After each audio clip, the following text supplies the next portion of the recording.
Delinquents attack a lady, but her black German shepherd does something that shocks everyone. The late autumn sun hung low in the sky, casting golden threads through the wavering leaves that lined Maplebrook Lane. The trees whispered with every gust, their limbs shedding the last remnants of color onto the sidewalks in a gentle rustling cascade. At the end of the quiet cul-de-sac stood a weathered, ivy-cloaked cottage with a garden that bloomed defiantly even in the fading season. Birds still visited the feeders. A wind chime clinked faintly above the porch, and behind the old lace curtains, Mrs. Cynthia Graham, now nearing her 82nd winter, smiled softly as she dropped sugar cubes into two teacups, one for herself and the other placed ceremoniously near the foot of the armchair across from her, where a large black German shepherd lay, ears perked, eyes keen. "Two sugars, my dear Rex," she said gently, and the dog wagged his tail with calm approval. His ears twitched as if understanding every word, and perhaps he did. For in the 3 years since she'd found him behind the gates of the Silver Paw shelter, quiet, watching, with eyes full of stories untold, he had come to know her heart better than any human ever had. He had become her rhythm, her protector, her last true companion. It had been 4 years since Harold passed. 57 years of marriage dissolved into the stillness of their home. The rooms had grown quieter without his humming. The garden missed his clumsy touch, and the bed, Cynthia often thought, had never felt colder. For months she walked the house as a shadow, each day folding over her like a page in a book she no longer wished to read. Until one afternoon, urged by her sister's gentle insistence and her own aching loneliness, she walked into the shelter, and there he was, Rex, not barking, not begging, just watching, steady, present, as if waiting only for her. That first night, he lay at the foot of her bed, and something shifted in the house, as if its bones recognized the weight of protection again. In time, they fell into a routine. Morning walks to the corner bakery, afternoon gardening, evening tea. A silent understanding passed between them. Cynthia cared for his physical needs, and Rex cared for everything else. When her knees faltered or her voice trembled on the phone with the doctor, he would lay his head against her lap, anchoring her back to calm. That afternoon, after their usual walk, Cynthia returned home from the market, arms bundled with bags of apples, warm bread, and her favorite lavender soap. Rex, ever attentive, stood at the gate, tail high, scanning the street. She smiled at him. "Come, darling, time for supper." But Rex didn't move. His posture stiffened, and a low rumble built in his chest. Cynthia turned her head, following his gaze. Two men stood across the street, idling near the broken fence by the Wilkinsons' vacant house. She hadn't seen them before. Rough-looking, leather jackets despite the mild weather, speaking in hushed tones. When they caught her looking, one gave a short nod, then turned and began walking casually down the sidewalk in her direction. Cynthia felt a ripple of unease but forced a polite smile. "Good afternoon," she called, her voice too kind to carry warning. The man grunted something unintelligible and kept walking. The other hung back. That night she locked the doors with more care than usual. Rex had barely eaten, pacing by the windows, ears swiveling at every creak. Cynthia tried to soothe him, running her wrinkled fingers over his silky black fur. "It's just the wind," she whispered. "We're safe here, my boy." But safety is sometimes an illusion, fragile as frost on glass. The crash came just past midnight, the shatter of glass, the groan of old wood giving way. Cynthia jolted upright in her bed, her heart pounding like a hammer. Rex was already at the bedroom door, growling, his body coiled like a spring. Another crash, louder this time. Downstairs, voices, male, aggressive, drunk or desperate. Cynthia fumbled for the phone, but her hands shook too violently. She whispered, "Rex, stay close." But he was already gone, a black blur descending the stairs. She heard it then, a scream. No, a shout, angry, from one of the men. And Rex's bark, deep and guttural, not the bark of play but of war. Something crashed again, followed by the thud of bodies and then a high-pitched yelp. Cynthia cried out, rushing down the steps, her thin robe fluttering behind her like wings. In the living room, one man was sprawled on the floor, clutching his arm, blood dripping from a torn sleeve. Rex stood over him, growling, his muzzle stained red. The other intruder stood frozen near the broken window, brandishing a metal pipe. "Call him off!" he shouted. But Cynthia, trembling at the threshold, lifted her chin. "Get out," she said, voice shaking but fierce. "Now!" The man cursed, turned, and scrambled through the broken frame. His partner, limping, followed after, yelling obscenities into the night. Rex lunged as they fled, but Cynthia called him back. He paused, chest heaving, then returned to her side. Her legs buckled and she sank onto the bottom stair, Rex pressing close against her, his weight a wall between her and the danger now fading into the darkness. She held his face in her hands, touched his brow. "You saved me," she whispered.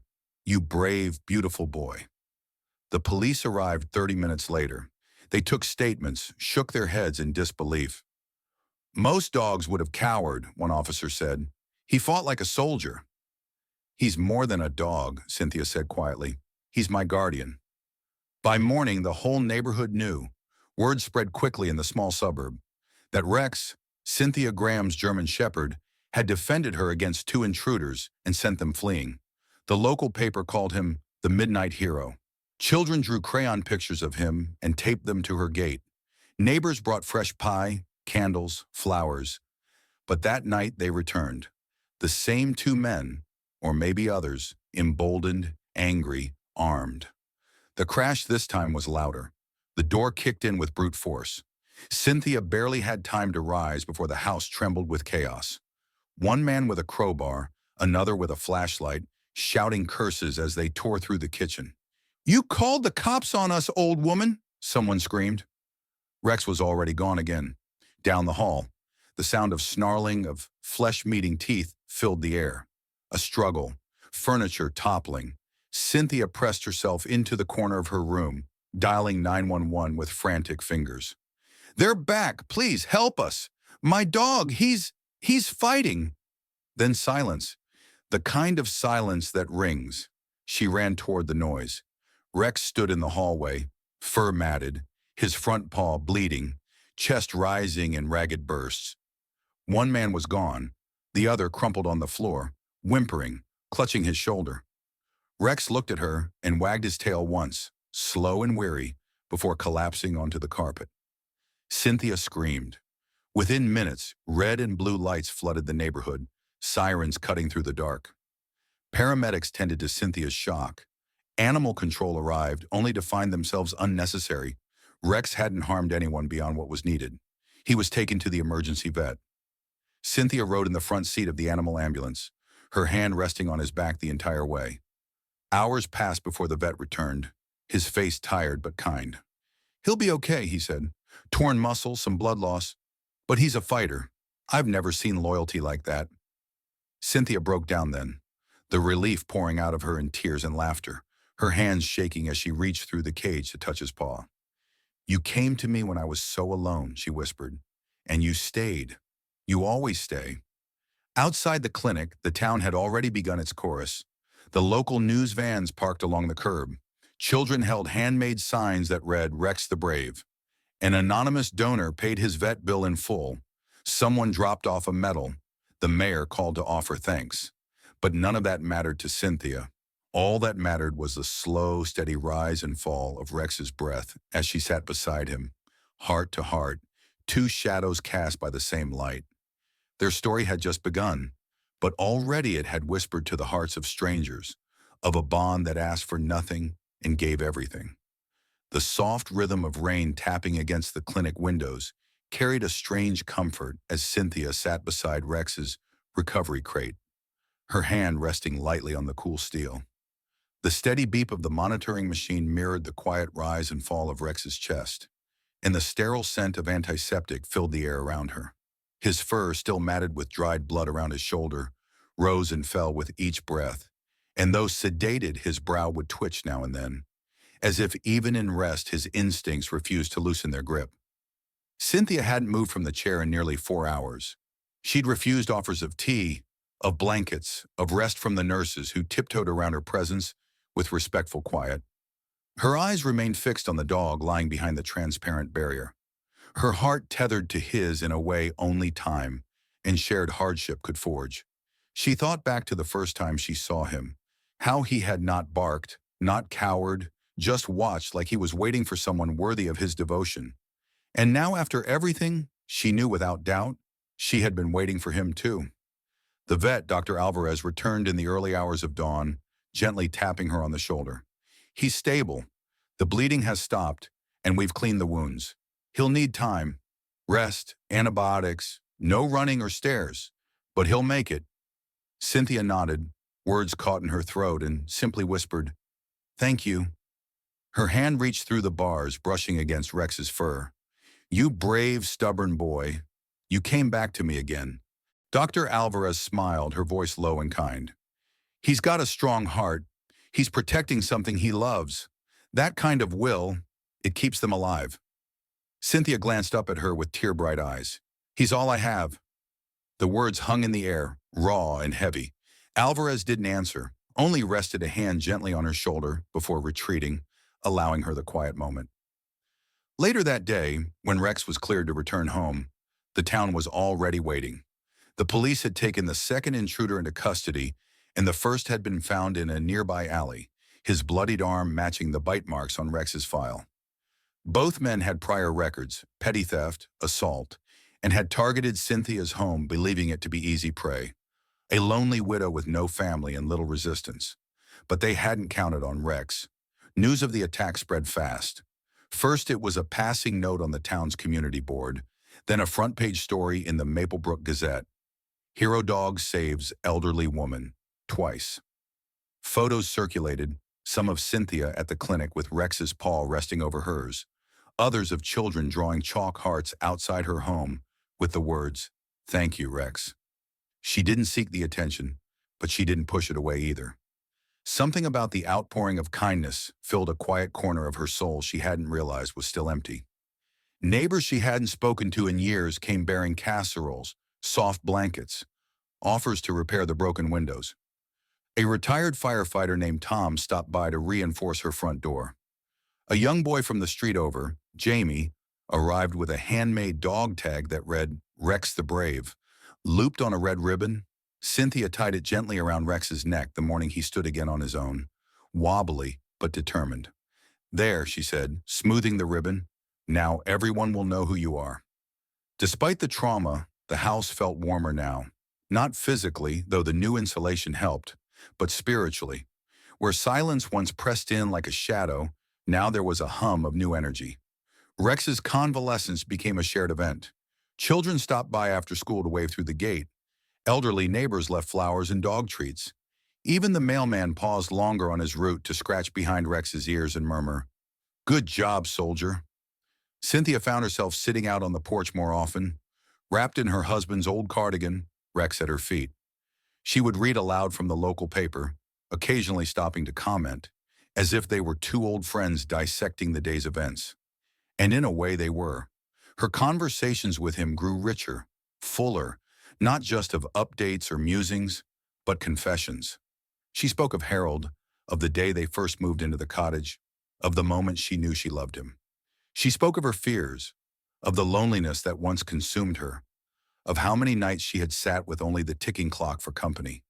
And Rex would listen, his ears twitching, eyes blinking slow and steady, offering the kind of silent empathy only animals seem to know how to give. One evening, as twilight deepened into a quilt of stars, Cynthia sat in the garden, surrounded by the faint hum of crickets and the rustle of roses swaying in the breeze. Rex lay at her feet, stronger now, his scar beginning to blend into the black of his coat. A hush fell over the yard. It wasn't silence, not truly, but something deeper, stillness with meaning. She looked down at him and whispered, "You know, Harold always said I had a heart too soft for this world, that it would break me one day. Maybe it did. But then you showed up." Rex's ears flicked. "You remind me of him. That steadiness, the quiet loyalty. He would have loved you." The moon slipped between the clouds, casting a gentle glow across the garden. Cynthia reached into her pocket and pulled out a worn photograph. It was of her and Harold, standing in front of the very same rose bush decades ago. She smiled at it, then held it out for Rex to see, even if he couldn't understand. "That's the man who used to protect me," she said softly. "Now it's your turn." And something in Rex's eyes, some shimmer of knowing, seemed to nod. Days turned into weeks. The physical wounds healed faster than expected, but the emotional ones, the memories of fear, the echoes of breaking glass, took longer. Sometimes in the middle of the night, Cynthia would wake to find Rex already at the door, ears alert, eyes scanning. She would rest her hand on his head, whispering that it was okay, that they were safe. And every time he would curl back beside her bed, always facing the door, ready, watching. Cynthia never did resume her walks to the market alone. Instead, neighbors insisted on joining her, sometimes in pairs, sometimes with their own dogs. It became a kind of ritual, an informal gathering that kept the town connected. Rex walked beside her proudly, no longer just a companion, but a figure the children looked up to, a silent sentinel of the street.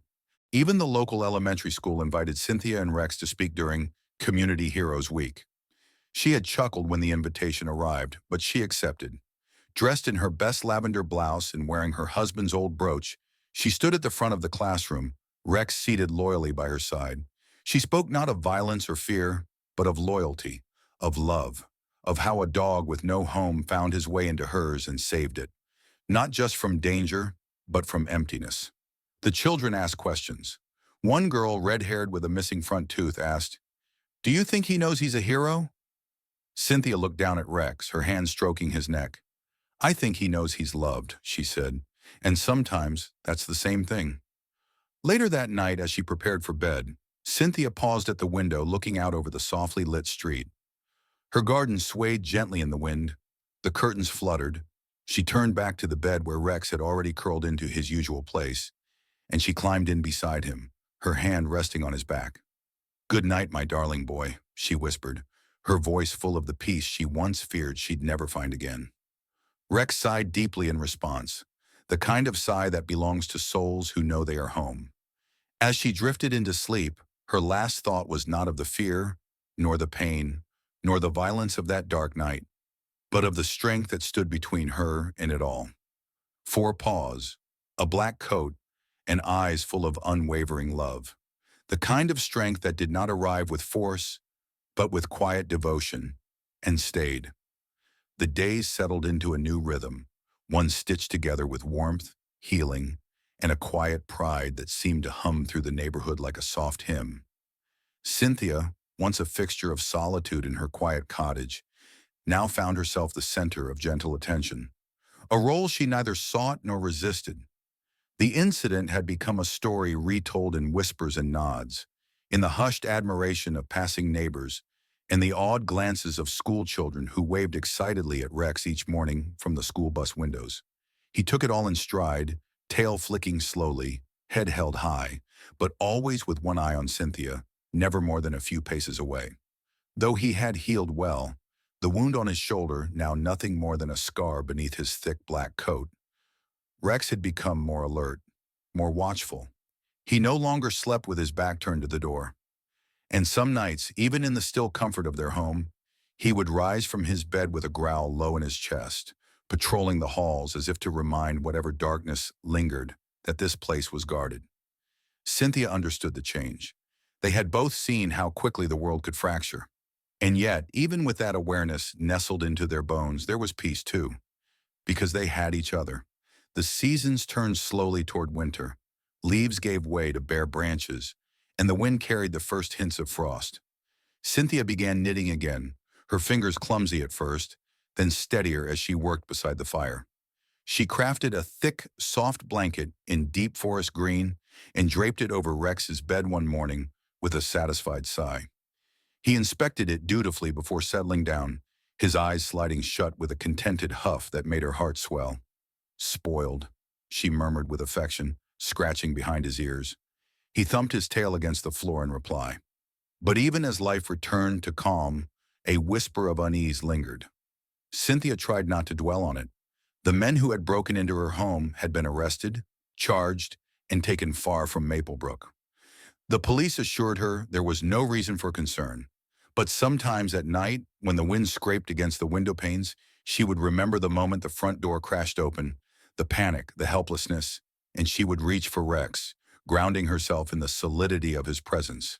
It was during one such night, heavy with silence, that she heard it again. A sound too deliberate to be the house settling. A metallic click, faint but sharp, followed by the groan of a floorboard near the back of the house. Her breath caught. Rex had already risen, muscles taut, eyes glowing faintly in the dim moonlight, filtering through the curtains. Cynthia slipped from the bed, her heart pounding in her chest like a bell. She held her breath, straining to hear again. Nothing. Then a creak. She moved toward the hallway, fingers brushing along the wall for balance. Rex moved ahead of her, each step soundless, his head low. They reached the kitchen, and for a moment, everything was still. Then a shape moved outside the window. Not fast, not loud, just a shadow passing beneath the glow of the back porch light. Rex growled, the sound deep and vibrating through the floor. Cynthia flicked on the porch light, heart hammering. The yard was empty. No movement, no intruder. Just the garden, quiet beneath the night sky, and a broken fence panel fluttering in the breeze. She exhaled, a tremble in her fingers. "The wind," she whispered aloud. But neither she nor Rex truly believed it. The next morning she called Officer Leland, the same kind-eyed man who had arrived after the second break-in. He arrived within the hour, listened carefully, and then walked the perimeter of her property. "Looks like someone may have tried the gate," he said, pointing to where the latch hung loose. "Could have been a curious passerby. Could have been someone testing it." He paused. "You want us to drive by a little more often?" Cynthia nodded. "Please, I don't want to be frightened, but I can't ignore the feeling." Leland patted her shoulder gently. "You're not wrong to listen to your instincts. And you've got Rex. That dog's a better deterrent than half the force." She smiled faintly, watching Rex stand sentinel near the steps, as if he understood the conversation. That evening, a neighbor knocked on her door, a woman named Eva, who lived 2 houses down and had recently lost her husband. She was younger, in her late 60s, with kind eyes and a dog of her own, a floppy-eared mutt named Pip. "I heard about the noise last night," Eva said, holding out a Tupperware of still warm lemon scones. "Thought you might like some company." Cynthia hesitated only a moment before inviting her in. They sat by the fireplace, their dogs curled at their feet, the air between them rich with the scent of butter and citrus. Eva spoke of grief, of long nights, of the weight of silence that came when the house no longer echoed with a second voice. Cynthia nodded, her heart recognizing every word. They talked until the logs burned low, and by the time Eva left, the chill in the room had lifted. A new thread had been sewn into the tapestry of Cynthia's life, the quiet bond of shared sorrow. Over the next week, the patrols increased. Officer Leland or his partner drove by twice each night, lights sweeping the street. Cynthia slept easier. Rex, though still alert, seemed more relaxed, and she and Eva began sharing morning walks, their dogs trotting happily ahead. The rhythm returned, until one afternoon, as Cynthia stepped out to check the mail, she found it waiting. A single sheet of paper, folded in half, stuck through the metal flap of the mailbox. No envelope, no stamp. She opened it with trembling hands. The message was printed in bold, uneven letters, all in uppercase. "You should have been alone that night." Cynthia staggered back, gripping the edge of the mailbox. Her lungs felt hollow, her vision swimming. Rex, sensing her distress, barked once and pressed against her hip. She looked down at him, her fingers curling into his fur. "No," she whispered. "Not again." She carried the note inside, placed it carefully into a sandwich bag, and called the police. Leland returned that evening, more serious than she had ever seen him. "We'll open a file. This changes things," he said. "It's not just a break-in anymore. It's a threat." He scanned the yard, the quiet street, the fading light. "Do you have any security cameras?" Cynthia shook her head. "I've never needed them." "You do now," he said gently. "I'll help you install some, for your peace of mind, and we'll increase the patrols." She nodded, too numb to speak. That night, Cynthia sat in the armchair by the fire, the letter still sitting on the side table like a ghost. Rex lay beside her, his body still, but his eyes never closed. She stared into the flames, her thoughts tangled. The fear had returned. Yes, But beneath it, something else had taken root, a quiet fury. They had invaded her home, her sanctuary. They had tried to scare her, to remind her of her vulnerability. But they had forgotten one thing. She was not alone. She had Rex. And she had a heart that had known deep grief and risen anyway. "Let them come," she said softly, her voice firmer than she expected. "We are not afraid." Rex lifted his head, met her eyes. In that gaze was everything: loyalty, strength, a promise. The fire crackled. The shadows on the wall danced. And in the heart of a once silent house, courage began to kindle again. The air thickened with tension as the days grew shorter and the shadows longer, each hour wrapping Maplebrook in the hush of winter's slow arrival. The trees stood bare now, their skeletal limbs stretching toward gray skies, and the mornings were shrouded in fog that clung to the ground like a secret. Cynthia noticed how the town felt different, less carefree, more cautious. The letter had spread through the neighborhood in murmurs and concerned glances, and though most continued their routines, there was a subtle change in how people walked, how they locked their doors, how they glanced twice at every parked car. For Cynthia, it had become a second weight she carried with her, the knowledge that someone still watched, that the echo of that terrifying night had not fully faded, but instead deepened into something more sinister.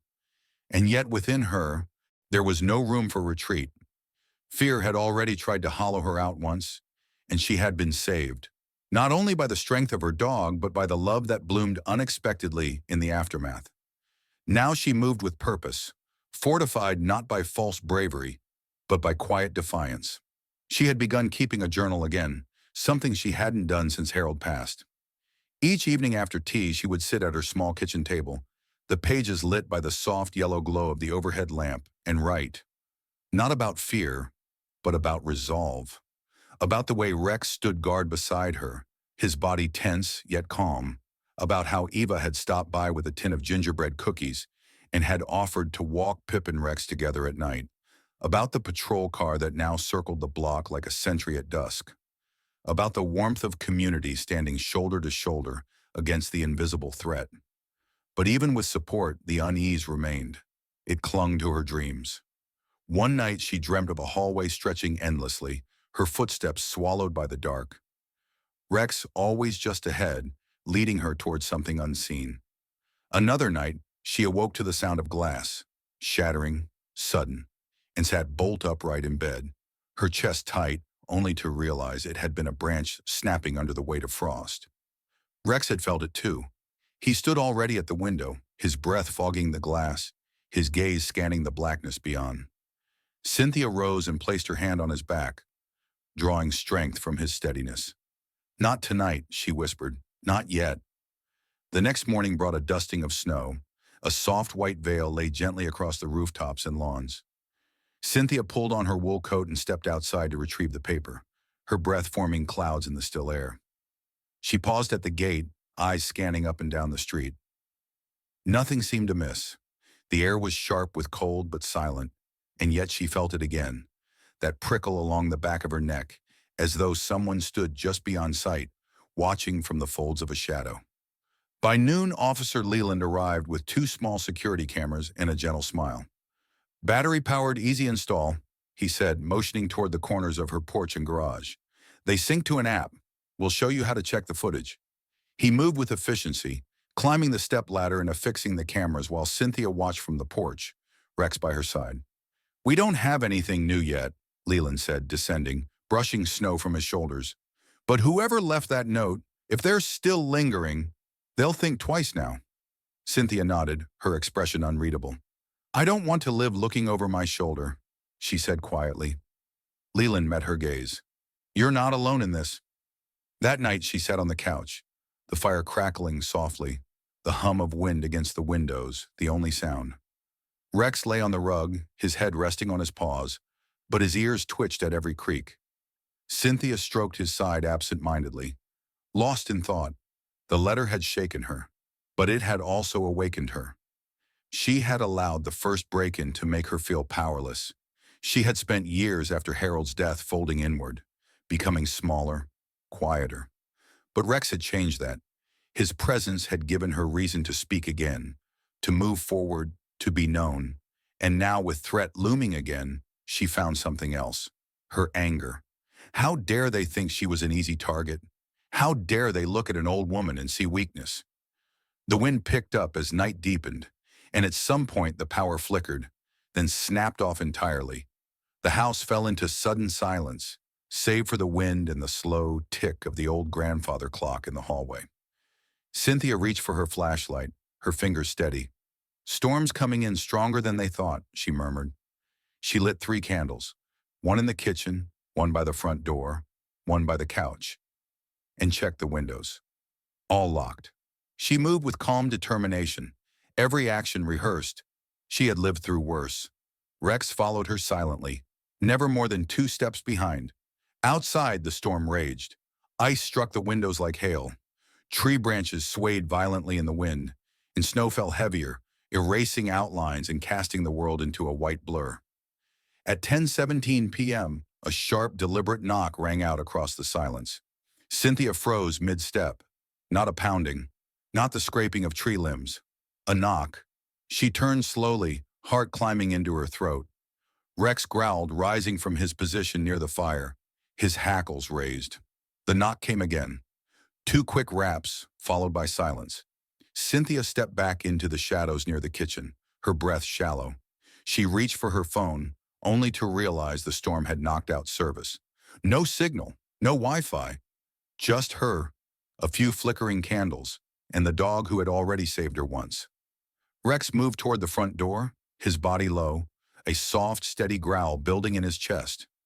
Cynthia followed, her hand resting on the back of a chair for balance. She whispered his name, but he didn't look back. The knock came a 3rd time, louder now. And then, the doorknob turned. She reacted on instinct. "Rex!" she called, her voice sharp. He sprang forward, barking now, feral and thunderous. A shout came from the other side of the door, a male voice and surprised. Then the crash of footsteps retreating, fading into the wind. Rex barked again, pressing against the door, nose to the bottom seam. Cynthia reached him, clutching her chest, trying to steady her breathing. She flipped the deadbolt, heart still racing. They waited like that for minutes, the sound of the storm overtaking everything. But no further knocks came. No sounds of footsteps returned. Whoever had been there, he was gone. Or at least, gone for now. When the storm finally passed near dawn, and the sky lightened to a pale, fragile blue, Cynthia opened the front door slowly. Snowdrifts hugged the porch steps. The street lay silent, unmarked by tire tracks. But in the snow directly in front of her door, she saw them. Footprints. Heavy, recent. They approached the house, stood still, then veered sharply away. Rex growled again, low in his throat. Cynthia knelt and examined them, her expression unreadable. Then she stood, closed the door, and turned to Rex. "No more waiting," she said. That afternoon, she purchased new locks, added motion lights to the backyard, and scheduled a visit from a private security company. She wasn't going to pretend anymore that it would just stop. Evil didn't always announce itself with roaring rage. Sometimes it crept quietly, hiding in false calm. But she had faced it now, face to face, door to door, and had not crumbled. When Officer Leland returned that evening to check the footage from the new porch camera, they watched together as the figure came into view. A hooded man, tall, cautious. He stood at the edge of the camera's light, then approached the door, reaching out with gloved hands. At the moment Rex barked, the man flinched visibly, stumbled, and turned, fleeing into the storm. "He was testing you again," Leland said grimly, "but he didn't expect Rex." Cynthia's lips thinned. "Then he hasn't learned a thing." That night she slept with one hand resting on Rex's back. The scar on his shoulder had begun to fade, but the memory it marked would never leave. He was more than her companion now. He was her shield, her story, her courage given form. And though fear still lingered in the corners of her heart, it no longer ruled her. They were waiting for the next move, and this time they were ready. The cold of winter deepened, pressing itself against the windows like a silent watcher. But within the walls of Cynthia's cottage, there burned a fire that no frost could reach. Though the world outside remained gray and brittle, inside her home was a quiet resilience that pulsed with life.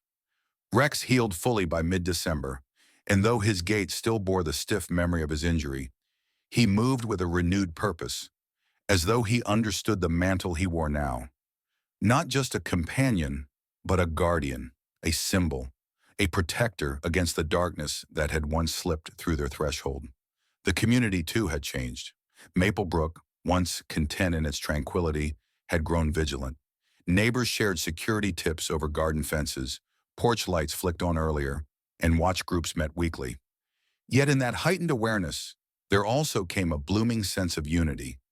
People knocked on each other's doors with mugs of cocoa instead of casseroles now, stayed a little longer on their front steps even in the chill, and looked out for each other not with suspicion, but with care. In some quiet way, what had started as an act of violence had forged a stronger, kinder web between them. And at the center of that change was a woman and her dog who had proven that love, even when old, even when scarred, could still stand its ground. Cynthia continued her nightly journaling, her entries evolving from the careful recounting of incidents and fears to reflections of gratitude, of hope. One evening she wrote, "Sometimes it takes a storm to remind us what is still rooted. Rex was my anchor when the wind came. He still is." Another entry simply read, "Harold, I think you'd be proud. He's not you, but he carries the same kind of loyalty, the same kind of love." She wrote of her neighbors, of Eva's laughter on cold walks, of the little girl across the street who left a drawing of Rex with a paper medal taped to the gate. And though the note from the intruder still lived tucked away in the bottom drawer of her writing desk, it no longer held power. It was no longer a threat. It was just a reminder, a shadow that proved how far she had come into the light. The man never returned. No more knocks, no more footprints. Either the increased patrols, the cameras, or Rex's unyielding presence had been enough to convince him to disappear for good. Officer Leland kept in touch, checking in weekly, sometimes staying for tea and ginger snaps. He brought updates, small-town whispers, news of patrols and suspicions chased down. "Nothing solid," he'd often say, "but I think whoever he was, he's long gone." Cynthia would nod, sip her tea, and glance down at Rex, who always sat quietly at her feet, still listening, still guarding. "Good," she'd reply, "because we're not going anywhere either." Then Christmas came, draping Maplebrook in garlands and warm lights strung across rooftops. Cynthia hadn't decorated in years, but this year, something stirred in her. She dug out the old boxes from the attic, their labels faded and corners crumbling. Inside were decades of memories. Harold's handmade ornaments, their first tree topper, a garland woven with tiny bells.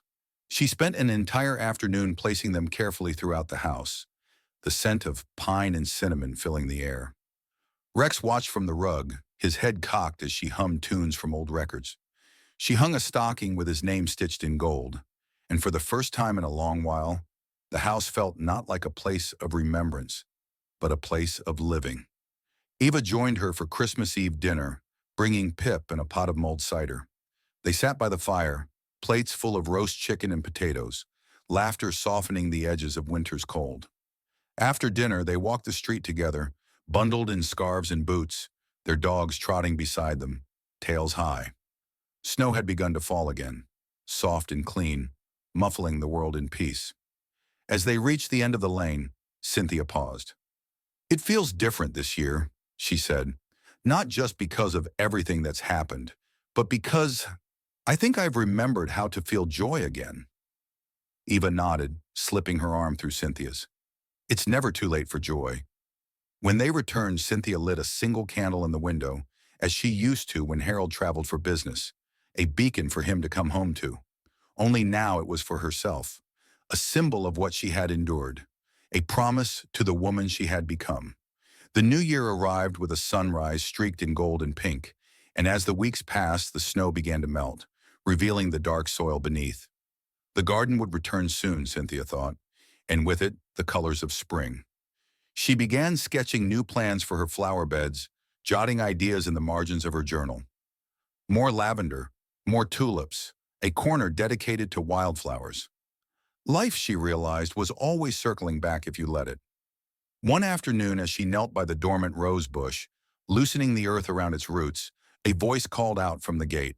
She looked up to see a young woman, perhaps in her 30s, holding the hand of a small boy. "Excuse me," the woman said, her eyes hesitant. "Are you Mrs. Graham?" Cynthia wiped her hands on her apron and stood. "Yes," the woman smiled, a little nervous. "I hope this isn't strange. I'm Lily. This is my son Jonah. We read about your story in the local paper. I was recently widowed. We moved here to start fresh. I just wanted to say thank you for showing people like me that we can be brave again." Cynthia blinked, heart swelling with unexpected emotion. She stepped closer, kneeling beside the boy. "Hello, Jonah," she said gently.